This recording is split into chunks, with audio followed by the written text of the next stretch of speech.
নতুন নতুন অনেক ধরনের শখ পালতেছি আমি। এই যে দেখেন, আমি ডিসাইড করেছি প্রতিদিন অ্যাটলিস্ট আধা ঘন্টা হাঁটবো।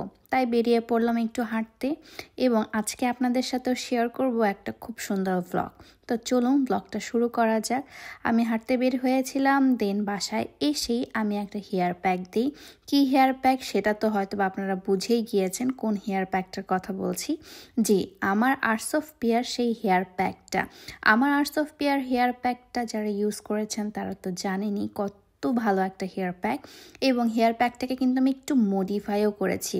কিভাবে? সেটা হচ্ছে তার সাথে আমি অ্যাড করেছি ডিম এবং অ্যাভোকাডো। বাইরের দেশে অ্যাভোকাডো অনেক বেশি অ্যাভেলেবেল, তাই এটা আমি বেছে নিয়েছি। এবং অ্যাভোকাডো কিন্তু চুলের জন্য অনেক বেশি ভালো। অ্যাভোকাডো বাসার মধ্যে থাকি কারণ ব্রেকফাস্টে আমি অ্যাভোকাডো খাই মাঝে মাঝে, তাই আমি অ্যাভোকাডোটা এনে রাখে দিই। এবং এই অ্যাভোকাডোটা একটু বাকি ছিল, তাই আমি ভাবলাম যে আমি আমার চুলে দিয়ে দিই এবং এটাকে খুব সুন্দর করে মিক্সড করি। দেখেন কি সুন্দর একটা টেক্সচার হয়েছে এবং আমার চুলটা কিন্তু আসলে অনেক বেশি স্মুথ সিল্কি হয়ে গিয়েছিল। এবং ইউরোপে প্রথমবার কিন্তু আমি শাড়ি পরেছিলাম এবং এই শাড়িটা আমি আমার বিয়েতে কিনেছিলাম। সামিউল আমাকে আমার পেজ থেকেই, মানে আমার শোরুম থেকেই কিনে দিয়েছিল।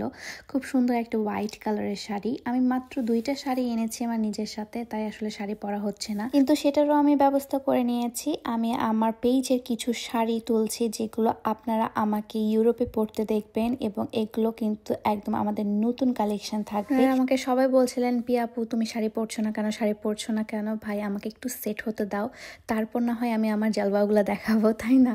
সো আমি এই দিন আসলে অনেক বেশি হ্যাপি ছিলাম যে আমি শাড়ি পরতে পেরেছি ফাইনালি। তো শাড়ি পরা শেষ করে ছবি টবি তুলে আমরা আজকে চলে যাচ্ছি আরেকটা প্লেসে।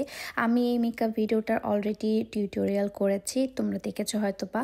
এবং আমি সেই মেকআপ নিয়ে আসলে বের হয়ে গিয়েছিলাম, যদিও ড্রেসটার সাথে মেকআপটা খুবই ওভার লাগছিল, বাট কিছু করার ছিল না কারণ আমি মেকআপ আবার তুলে আবার মেকআপ করে আসলে যেতে ইচ্ছে করছিল না। তাই ভাবলাম যে যেহেতু একটু দূরেই যাচ্ছি আমি মেকআপটা করেই যাই। এবং একটা টাইমিংয়েরও ব্যাপার আছে কারণ যেতে এটা অ্যাটলিস্ট আমাদের সাইকেলে লাগে হচ্ছে 1.5 ঘন্টা। সো 1.5 ঘন্টা আমাদেরকে সাইকেল রাইড করে যেতে হবে। এবং আমরা যাচ্ছি হচ্ছে মার্কেন। মার্কেন মেইনলি হচ্ছে আমস্টারডাম থেকে একটু দূরে। এখানে যাওয়ার রাস্তাটা অনেক বেশি সুন্দর ছিল। আমরা ব্রেক দিয়ে দিয়ে আসলে একটু ভিউ এনজয় করছিলাম। যেমন এই জায়গাটা একটু সিঁড়িতে উপরে উঠি, পুরোটা হচ্ছে আপনার সমুদ্র, খুবই সুন্দর লাগছিল এবং চারিপাশের পরিবেশ এত পরিমাণে ভালো লাগছিল। আমি ইউটিউবেও ভ্লগ করেছি, আমি ফেসবুকেও ভ্লগ করেছি। সো আপনারা যারা ইউটিউবে আমার ভ্লগ দেখতে যাচ্ছেন অবশ্যই আমার চ্যানেল নরিন আফরোজে সাবস্ক্রাইব করে রাখবেন। সেখানে আমি ডেইলি আপডেট দিয়ে থাকি আমি আমার লাইফস্টাইলের। অ্যান্ড আমি কতটা পরিমাণে হ্যাপি সেটা তো হয়তো বা আপনারা দেখে বুঝতে পারছেন। আলহামদুলিল্লাহ আলহামদুলিল্লাহ আলহামদুলিল্লাহ। একটু অফসাইড হওয়ার কারণে আসলে সব কিছুই খুবই বেশি সুন্দর লাগছিল এবং এটা খুবই গোছানো একটা রাস্তা এবং এখানকার রোডগুলো খুবই সুন্দর। আমি তো ডেলি ডেলি থামছিলাম এবং এনজয় করছিলাম পুরো রোডটাতে। দেখেন কোনো কিছু নাই রোডটার মধ্যে এবং এই রোডে আমি দৌড়াচ্ছি, লাফাচ্ছি, ঘুরতেছি ফিরতেছি, এনজয় করছি। খুব ভালো লাগছিল এটা দেখতে। এবং এটা হচ্ছে মেইন যে মার্কেন যাওয়ার ঢোকার রোডটা, সেটা ছিল অসাধারণ একটা রোড ছিল। চারিদিকে হচ্ছে পানি এবং আমরা মাঝখান দিয়ে যাচ্ছিলাম এবং উইন্ড ছিল, এত ভাল লাগছিল, এত ভাল লাগছিল। উইন্ডমিল ছিল, সব কিছু না আমার নিজের কাছে ড্রিমই মনে হচ্ছিল যে আসলে কি আমি আমার স্বপ্নে বসবাস করছি কিনা। কারণ এগুলো আমি স্বপ্নে দেখতাম, আমি কল্পনা করতাম যে আমি বাইরের দেশে গেলে এইভাবে থাকবো বা আমি আমার প্রিয় মানুষটার সাথে কিভাবে থাকবো, সেগুলো আমি কল্পনা করতাম। বাট আলহামদুলিল্লাহ এগুলো হচ্ছে। দেন আমরা খাওয়ার জন্য আলবার্টাইনের এখানে নামি, বাট আলবার্টাইন বন্ধ হয়ে গিয়েছিল। দেন আমরা যেখানে আসলে মেইন জায়গা মার্কেনে সেখানে যাই, বাট আনফর্চুনেটলি সেখানে হচ্ছে আসলে পার্টি হচ্ছিল এবং অনেক মানুষ ছিল সেখানে, কনসার্ট টাইপের হচ্ছিল। সো আমি ওখানে আসলে বেশিক্ষণ স্টে করতে পারছিলাম না।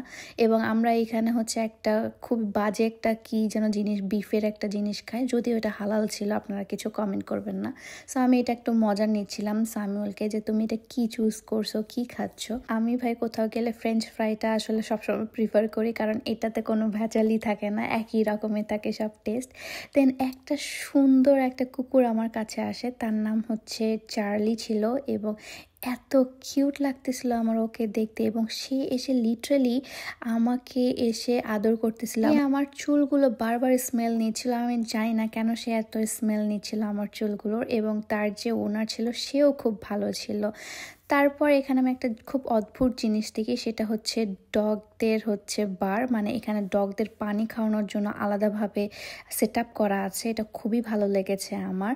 দেন হচ্ছে আমি আলাদা সাইডে চলে যাই, যেটা একদম লাইট হাউস বলে, সেই সাইডে চলে যাই এবং এই সাইডে মাত্র একটা কাপল বসেছিল আর কেউ ছিল না।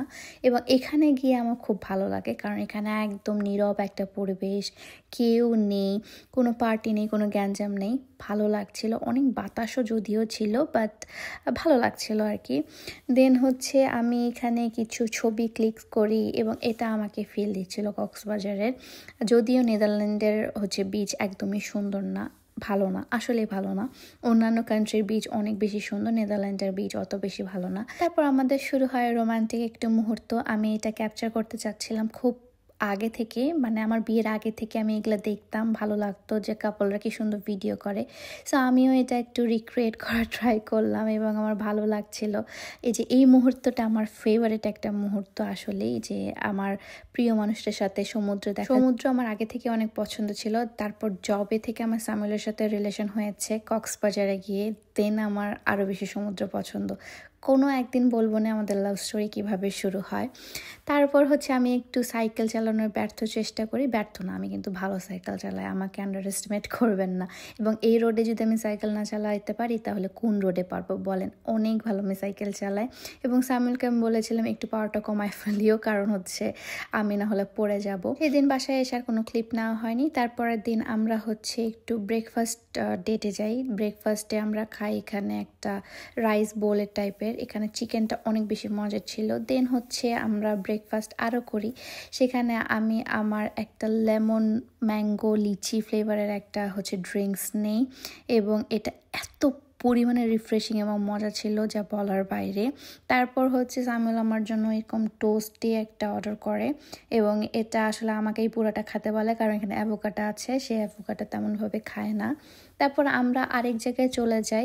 এটা আসলে ঘুরতে ঘুরতে এই জায়গাটা আমরা পেয়ে গেছি। এটাতে আমি পেয়েছি হচ্ছে মিল্ক কেক, এত পরিমাণে মজা সে আলিয়া ভাটের মিল্ক কেকটা, ও মাই গড, এখন আমার জিভে লেগে আছে, আমি এটা আবার যাব। এটা একটা টার্কিশ রেস্টুরেন্ট ছিল। ডেজার্ট তো আসলে সবাই অনেক বেশি পছন্দ করে, আমারও টার্কিশ ডেজার্ট অনেক বেশি পছন্দ।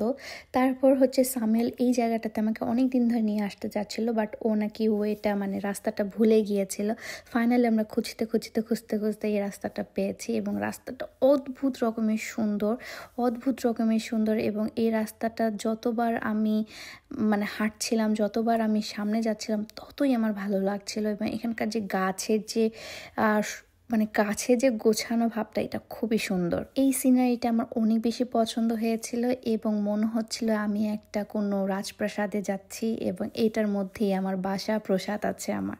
তারপর বাসায় এসে আমরা হচ্ছে ইলিশ মাছ ভাজা করি, এটা যদিও সামিল করেছিল। তো এইভাবেই আসলে আমার উইক, আমার ডেজ যাচ্ছে আলহামদুলিল্লাহ। তো আজকে ব্লগ ভিডিওটা আমি এখানে শেষ করছি, দেখা হচ্ছে নেক্সট কোনো ব্লগে। Till then tata, bye by.